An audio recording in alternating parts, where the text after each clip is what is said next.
Mohamed Belkam. Mimi ni mtaalamu wa tiba asili na tiba mbadala kutoka wilaya ya Liwale, mkoa wa Lindi, hata na Ngara. Niko hapa naishi Dar es Salaam, Kizuiani Mbagala, ndio sehemu ambako nafanyia kazi Kizuiani.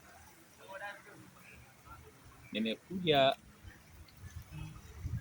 hapa kwa ajili ya kushukuru serikali ya Jamhuri ya Muungano wa Tanzania kwa kazi nzuri inayofanywa na Daktari Samia Suluhu Hassan na watendaji wake wote kwa ujumla, ikiwemo vyombo vya ulinzi, vyombo mbalimbali ambao vinasimamia maisha ya Watanzania wote. Lakini kilichonileta kwa hapa leo, nimeona nije niseme jambo moja, kwamba serikali ya Jamhuri ya Muungano wa Tanzania inafanya kazi kubwa sana, mambo mengi kabisa, pamoja na kusimamia sisi waganga wa tiba asili na tiba mbadala. Lakini sana taifa hili, waganga wa tiba asili na tiba mbadala tunaliharibu na tunalichafua, lakini na tunachafuka sisi wenyewe waganga wa tiba asili na tiba mbadala. Tunachafuka kwa sababu ima kwa tamaa zetu, au kwa miungu, au kutaka sifa, au kwa roho ngumu na tabia mbaya. Lakini moja kwa moja sisi sasa tunaonekana sio waganga wa kienyeji, tunaitwa wauaji.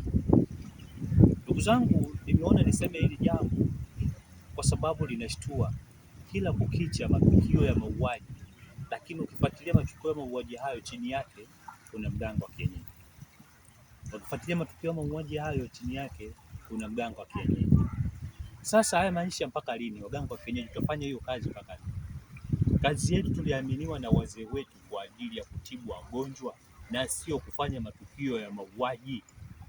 Huo sio uganga, huo ni uwaji, na wewe ni muuaji kama muuaji mwingine.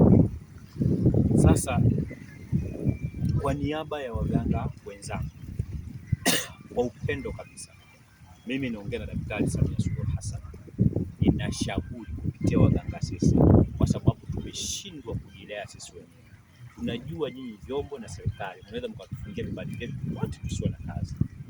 Mmefanya kazi kubwa kutusaidia kutuinua mpaka hapa, lakini kwa sababu hatutaki kubebeka, mimi naomba nishauri kwa niaba ya waganga wenzangu kwamba kila halmashauri itenge sehemu ya kukaa waganga wa kienyeji kufanya shughuli zao, na sehemu hiyo inatakiwa itengwe, kuwe na uongozi wa waganga wa kienyeji. Hilo la kwanza. La pili, hapo watapotakiwa kutengewa kuwe na usimamizi rasmi wa shughuli zao. Faida yake hakuna mkusanyiko mzuri. Faida yake hata hao waganga wenyewe hawatasumbua wateja wao. Faida yake hali ya kiulinzi na usalama itakuwa kubwa, la kwanza. Lakini jambo la pili, waganga wote watambulike kwa majina yao, namba zao za simu na namba zao za NIDA, na kila anayeenda mganga kwenye sehemu fulani akaripoti kituo husika cha usalama ama kwenye hospitali husika, ambapo kwa sababu sisi tunakuwa chini ya Wizara ya Afya. DMO atatoa taarifa kwa OCD, kwa nakala, kwa dedi, kwa mkurugenzi, kwa DC, kwa mkuu wa wilaya. Kimpendeza yeye ndo anajua, hata kwa watu wengine sehemu mbalimbali. Lakini itakuwa sisi tumepata unafuu katika taifa hili, lakini mauaji na matukio mabaya ya waganga yatakuwa yamekoma. Hao waganga wanaohusika na mauaji, hao sio waganga, hao ni wauaji kama wauaji wengine, na wanapaswa kuadhibiwa kama sehemu ya tuhuma ya mauaji.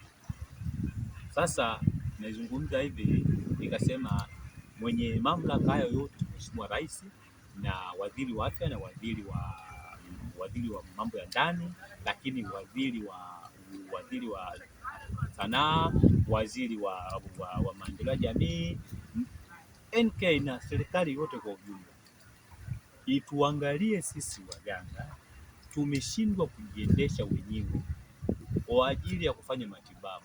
kuandaliwe sehemu zetu za kufanya kazi na itambulike, wewe bwana Mpelengana unatibu nini?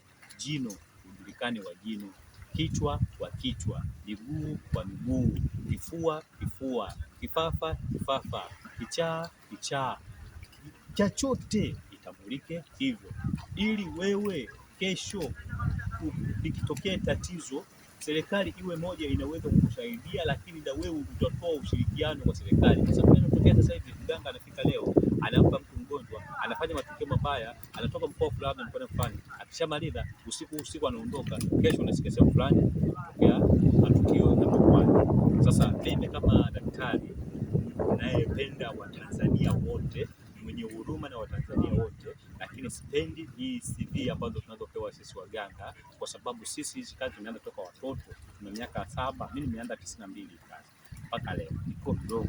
Sasa chukua 92 mpaka leo sina rekodi yoyote ya kufanya matukio ya hovyo kupitia uganga wangu.